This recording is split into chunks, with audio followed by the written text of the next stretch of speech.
दोस्त मेरे बैठे हैं दोनों तरफ। मैं एक स्टेटमेंट दे रहा हूं कि जो भी सिंध के बंटवारे के किसी भी हालत में खिलाफ है प्लीज उठ के खड़ा हो जाए मेरे साथ।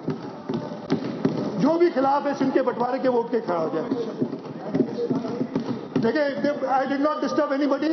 जो भी इधर सबने देख लिया जो है खड़े हुए, जो खड़े हुए इंटरवेंशन ना करें। ये बात मैंने कहा किसी भी हालत में देख लिया सबने, ये सबने देख लिया जो मेरे साथ खड़े हैं। मैं शुक्रगुजार हूं जेडीए वालों का कि वो खड़े हैं मेरे साथ इसमें बगैर किसी सवाल के।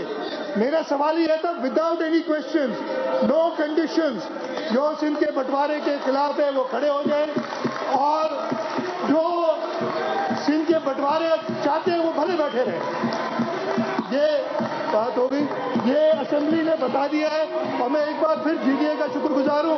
ख्वाजा साहब ने मुझे पता नहीं किस तरफ है ये किस तरफ नहीं है।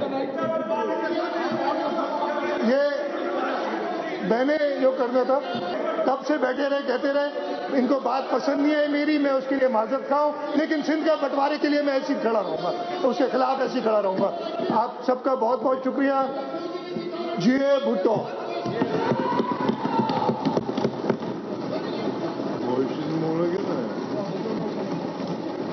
मोशन पेश करें, मोशन तो पेश करें।